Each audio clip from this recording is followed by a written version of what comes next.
Hi friends, welcome to Sunday channel. இன்றைக்கி முள்ளங்கியை வச்சு ஒரு பொரியல் பண்ண போகிறேன். அது எப்படி செய்கிறது, என்ன வேணும்னு சொல்கிறேன் பாருங்கள்.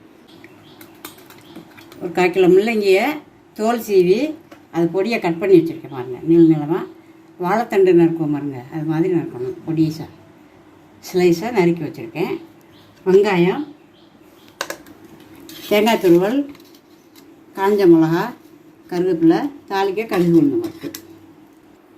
கடாயை அடுப்பில் வச்சு எண்ணெய் ஊற்றுவோம். எண்ணெய் காயவும் கடுகு போட்டிருக்கேன். கடுகு வெடிக்குது. இப்போ காஞ்ச மிளகா போட்டேன். கருவேப்பிலை போடுவோம். வெங்காயத்தை போடுவோம்.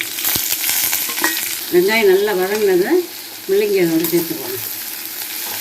முள்ளங்கியை சேர்த்துக்கிறேன் பாருங்கள். தேவையான உப்பு. இந்த முள்ளங்கியை சாம்பாரில் பயிர் குழம்புல தான் நம்ம போடுவோம். போட்டோம்னா பசங்க சாப்பிட மாட்டேங்கிறாங்க, அப்படியே எடுத்து வச்சிடறாரு.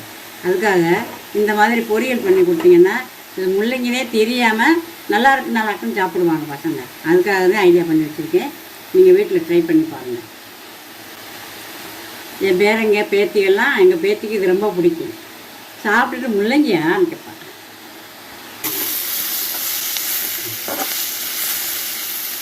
முள்ளங்கி நல்லா வதங்கிடுச்சு பாருங்கப்பா. வதங்கி வெந்துருச்சு. இப்போ தேங்காய் பூவை போடுறேன்.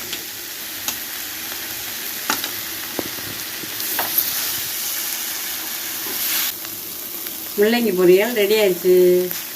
அடுப்பு ஆஃப் பண்ணிவிட்டு இறக்கிடலாம்.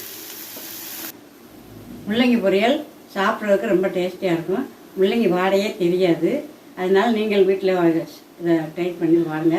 சாப்பிட்டு பார்த்துட்டு எப்படி இருக்குன்னு அம்மாவுக்கு கமெண்டில் பண்ணுங்கள். லைக் பண்ணுங்கள், ஷேர் பண்ணுங்கள், சப்ஸ்கிரைப் பண்ணுங்கள். நன்றி, வணக்கம்.